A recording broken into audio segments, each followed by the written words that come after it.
Bruce Lee et Bolo Yeung, deux noms qui résonnent comme des tonnerres dans le panthéon des arts martiaux. L'un, le Petit Phénix, est considéré comme le père fondateur des arts martiaux modernes, une icône dont l'héritage transcende les générations. L'autre, le Dragon des mers, est une force de la nature, célèbre pour sa musculature imposante et ses performances brutales qui ont marqué l'âge d'or du cinéma d'action. Leurs chemins, à première vue si différents, se sont croisés sur le tournage légendaire des Opération Dragon, forgeant une amitié indéfectible qui allait durer jusqu'à la mort mystérieuse de Bruce Lee. Bolo Yeung, homme de peu de mots et fuyant généralement les projecteurs médiatiques, a récemment brisé son silence. Dans une interview rare et exclusive, il s'est ouvert sur son ami, révélant des vérités choquantes et des anecdotes inédites sur le Petit Phénix.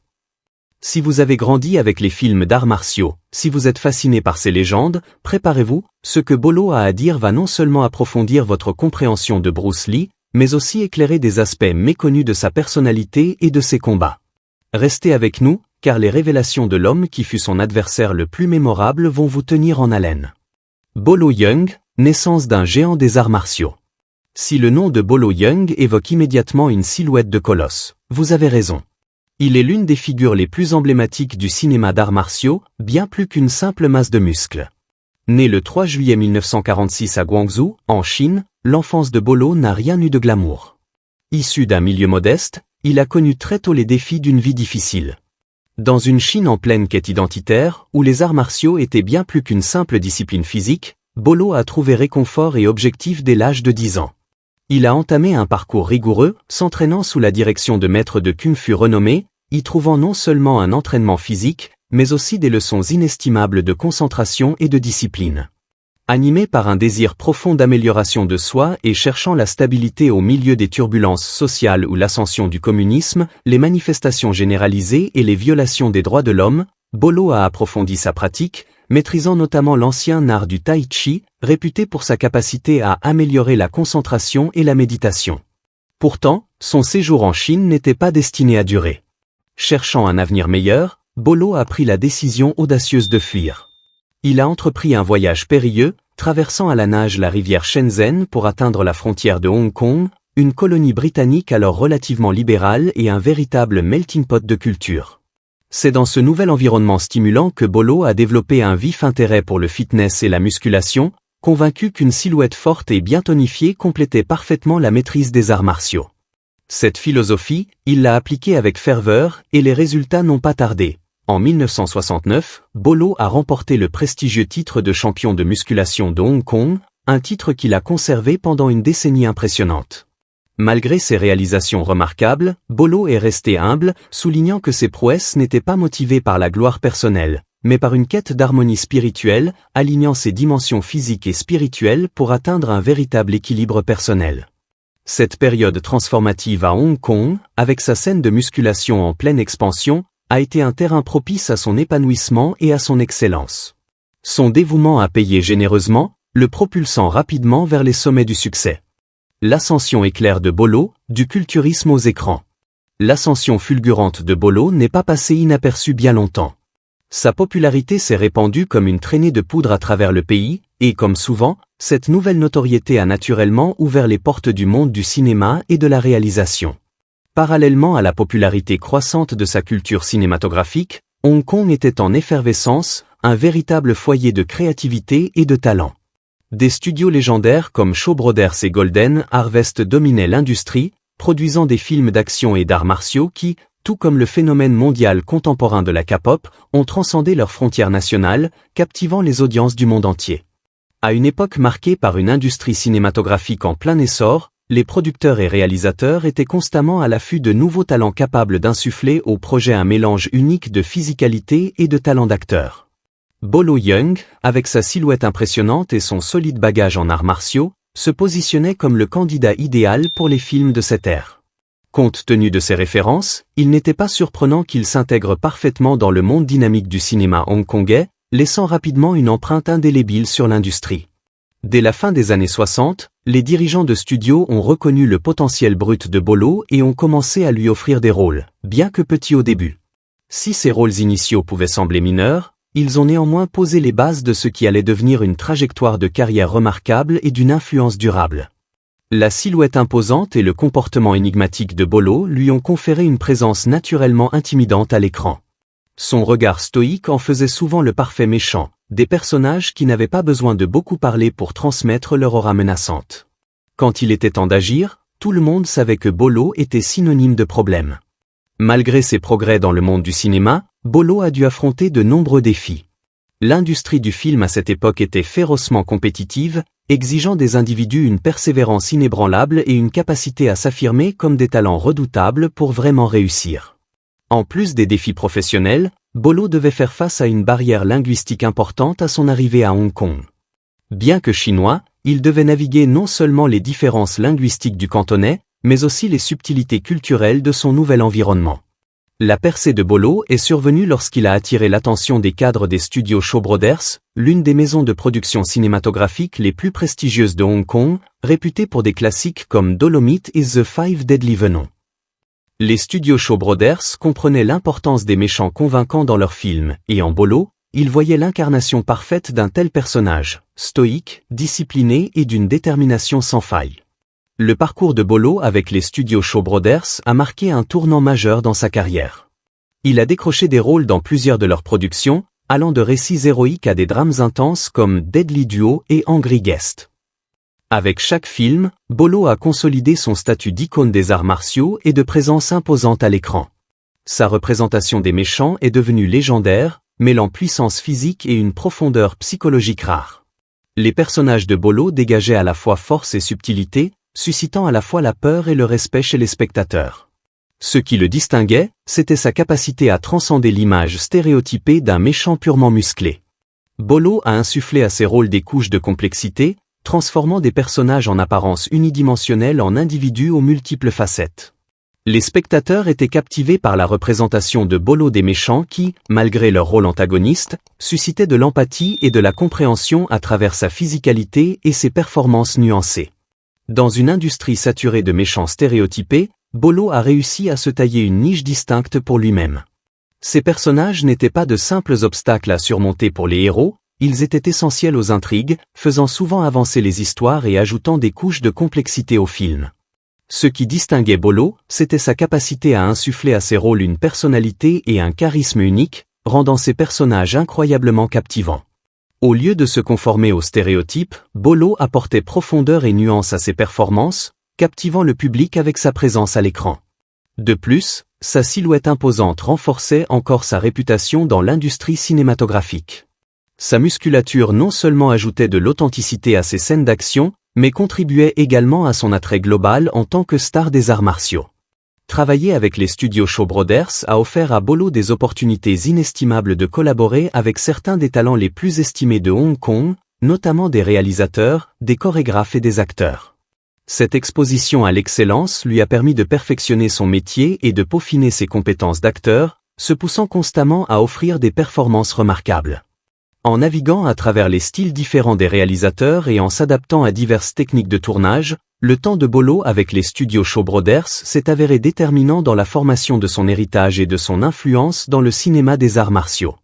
Il est devenu un modèle pour les acteurs en herbe et un modèle pour les scénaristes cherchant à créer des antagonistes convaincants. La contribution de Bolo au genre cinématographique des arts martiaux était indéniable, chaque personnage emblématique qu'il incarnait contribuant à sa croissance de différentes manières.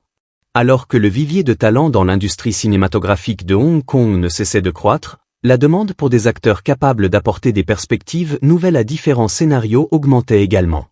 Cette demande a coïncidé avec la montée en popularité de Bolo dans l'industrie, menant à une rencontre des plus fortuites.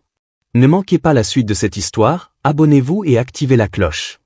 La rencontre fortuite, Bruce Lee et Bolo Yeung. Pendant cette période bouillonnante du cinéma hongkongais, une autre figure charismatique faisait sensation et commençait à redéfinir les arts martiaux, Bruce Lee. Tout comme Bolo, Bruce était d'origine chinoise, mais son éducation et son parcours différaient considérablement. Né aux États-Unis, Bruce a automatiquement obtenu la citoyenneté américaine. Cependant, à l'âge de seulement 4 mois, Bruce et ses parents ont déménagé à Hong Kong.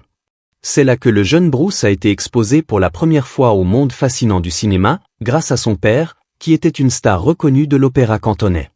Remarquablement, avant même d'avoir atteint l'âge de 10 ans, Bruce avait déjà commencé sa carrière d'acteur, se forgeant une expérience précoce devant les caméras. Malgré son succès naissant à Hong Kong, la famille de Bruce a pris la décision de le renvoyer aux États-Unis pendant son adolescence, un choix qui allait changer sa vie. En avril 1959, Bruce s'installe à Seattle, où il poursuit ses études tout en travaillant comme serveur dans un restaurant local. C'est pendant cette période cruciale que Bruce s'est plongé encore plus profondément dans les arts martiaux, développant sa propre approche unique de disciplines telles que le Wing Chun et le Kung Fu, qu'il allait bientôt fusionner pour créer le Jeet Kune Do. Il a ouvert sa première école d'arts martiaux à Seattle, marquant le début de son parcours pour devenir une légende des arts martiaux, un maître, un philosophe. En 1961, Bruce s'inscrit à l'Université de Washington, où il poursuit des études dans divers domaines, notamment les arts, la philosophie et la psychologie, démontrant une soif de connaissances qui dépassait largement les limites du combat physique. Avant longtemps, Bruce connaît également le succès en tant qu'acteur à Hollywood, décrochant des rôles dans des productions remarquables telles que la série Le Frelon Vert, des apparitions dans Batman et Un shérif à New York. Avec chaque rôle, Bruce consolide encore sa réputation d'acteur talentueux, sa présence charismatique crève l'écran. Cependant, malgré sa montée en popularité aux États-Unis, Bruce ressent également un besoin viscéral de retourner à ses racines et de contribuer à la scène cinématographique émergente de son pays d'origine, Hong Kong.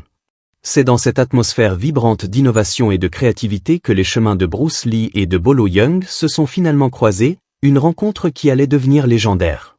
Leur première rencontre n'a pas eu lieu sur un plateau de cinéma épique, mais sur celui d'un simple spot publicitaire local pour les cigarettes Winston.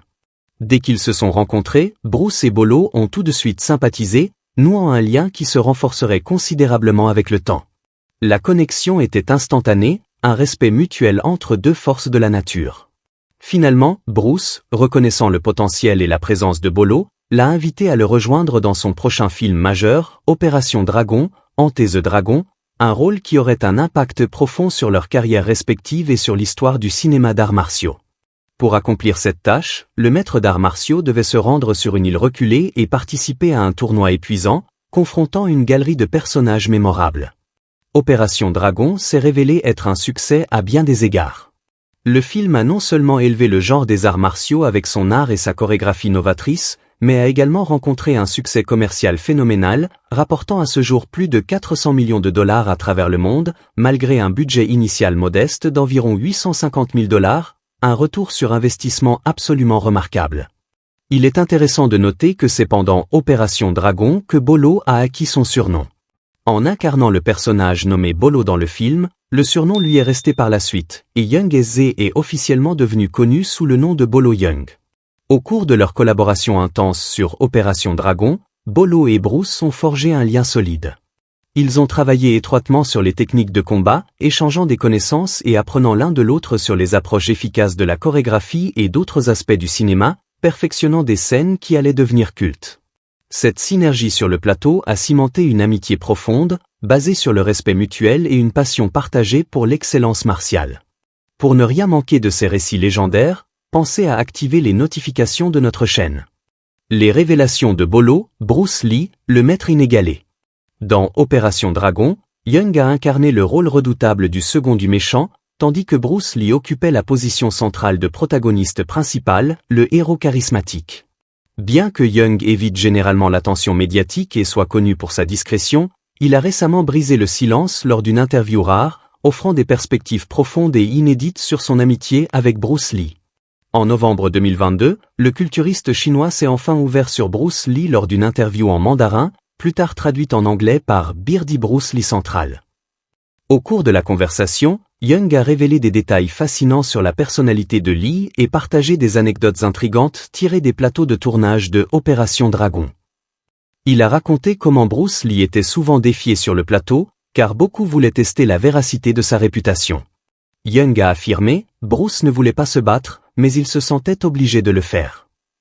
Il a ensuite expliqué qu'un figurant voulait absolument tester les compétences de Jeet Kune Do de Bruce Lee, ce qui a conduit à une altercation brève mais explosive.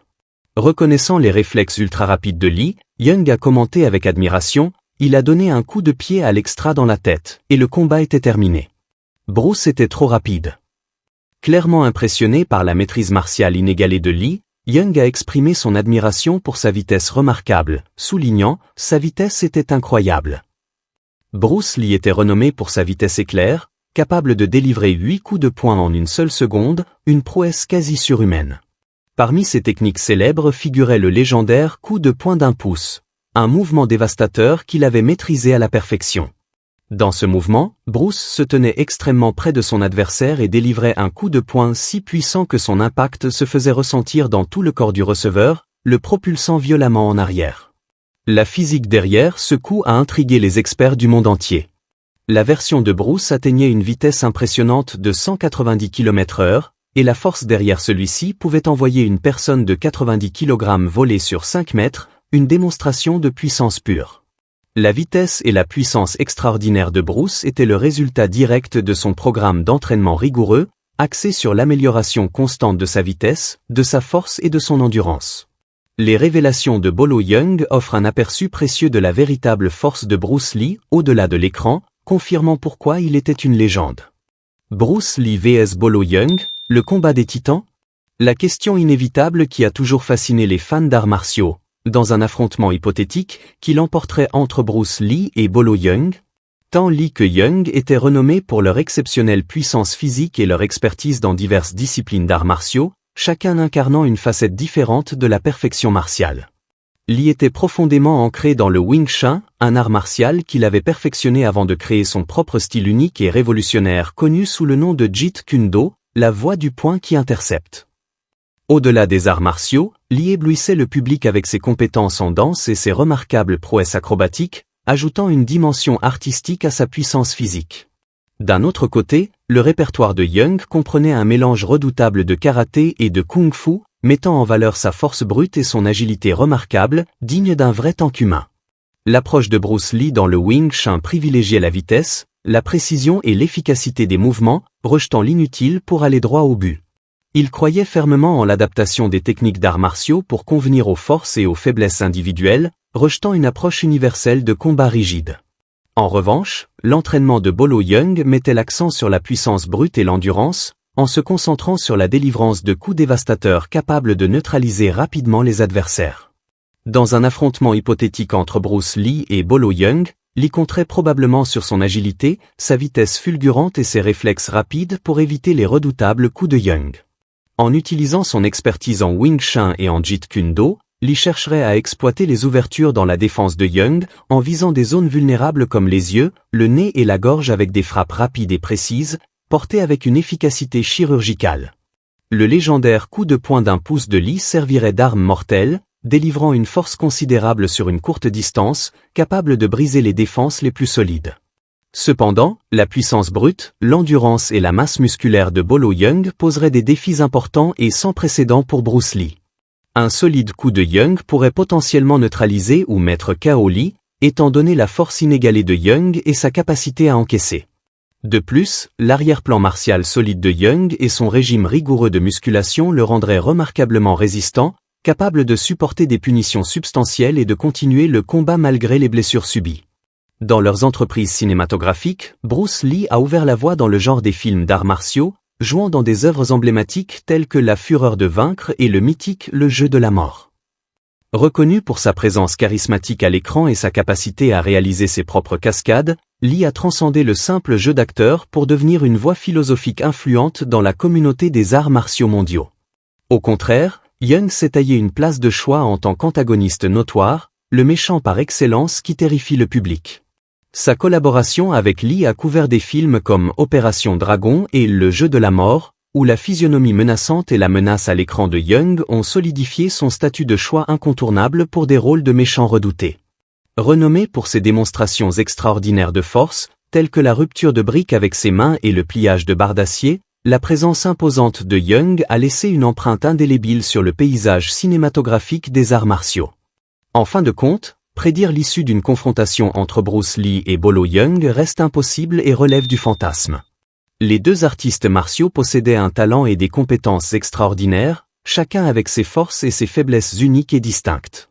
Alors que la vitesse et la précision de Lee faisaient de lui un adversaire redoutable, la puissance et l'endurance de Yeung le rendaient tout aussi redoutable, un mur de muscles inébranlable. Le vainqueur serait probablement déterminé par celui qui pourrait capitaliser le mieux sur ses forces spécifiques et exploiter les faiblesses de son adversaire dans un combat réel. Physiquement, Bolo Yeung apparaît comme la figure la plus imposante, mesurant environ 1,70 m et pesant environ 100 kg, arborant une musculature que bien des culturistes envieraient. En revanche, Bruce Lee, mesurant également environ 1,70 m mais pesant environ 60 kg, possédait une silhouette plus élancée et musclée qui facilitait ses mouvements rapides et efficaces, et qui lui donnait une agilité sans pareille. C'est ce contraste qui rend le duel si fascinant, un choc entre la vitesse fulgurante et la puissance brute. Pour des analyses plus approfondies des légendes des arts martiaux, n'hésitez pas à vous abonner. L'héritage immortel est le nouveau chapitre de Bolo. Suite au décès tragique et prématuré de Bruce Lee en 1973, Bolo Yeung a remarqué avec une justesse poignante, « Il n'y aura jamais un autre Bruce Lee. J'ai eu le privilège de l'appeler mon ami. » Son sentiment s'est avéré prophétique, alors que de nombreux aspirants ont tenté d'imiter le légendaire coup de poing d'un pouce de Bruce, mais aucun n'a jamais pu égaler l'original, cette combinaison unique de technique, de vitesse et de puissance. En effet, il semble improbable que quiconque puisse un jour reproduire les talents uniques de Bruce Lee, tant il était en avance sur son temps. L'amitié entre ces deux légendes a commencé à s'épanouir en 1971, lors du tournage de cette fameuse publicité pour des cigarettes. Après seulement un an de leur rencontre spontanée, Lee a approché Yeung avec une offre de collaboration pour son prochain film, une proposition audacieuse mais qui allait changer leur vie.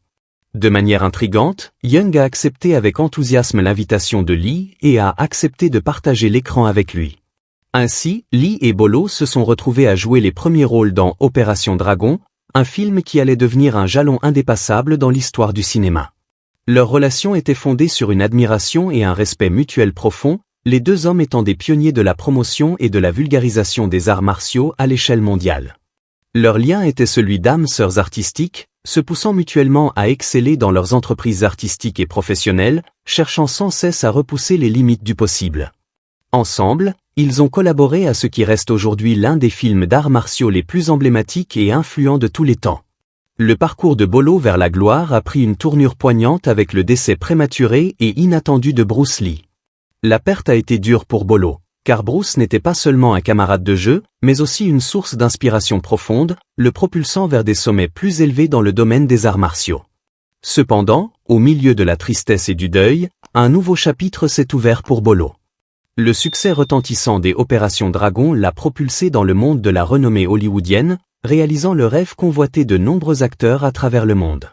Sa collaboration mémorable avec Bruce Lee et ses talents remarquables, tant dans le domaine de la comédie dramatique que des arts martiaux, ont ouvert des portes à de nouvelles opportunités passionnantes dans sa carrière cinématographique. Se lancer dans Hollywood a démontré la polyvalence et l'adaptabilité de Bolo en tant qu'acteur, introduisant une fusion distincte des styles d'arts martiaux orientaux et occidentaux sur grand écran, apportant une authenticité rare aux scènes de combat. Son rôle pivot dans Bloodsport, un chef-d'œuvre des arts martiaux de 1988, a marqué un sommet indéniable dans sa carrière. Avec un budget modeste de 1,5 million de dollars, le film mettait en vedette le charismatique Jean-Claude Van Damme dans le rôle de Frank Dux, aux côtés de Bolo dans le rôle de Chong Li, le redoutable et indomptable champion du circuit clandestin des arts martiaux, un antagoniste emblématique qui allait rester gravé dans les mémoires. Une fois de plus, Bolo s'est retrouvé dans son élément, incarnant un méchant avec une finesse et une intensité redoutables, tout en mettant en valeur ses remarquables compétences en combat.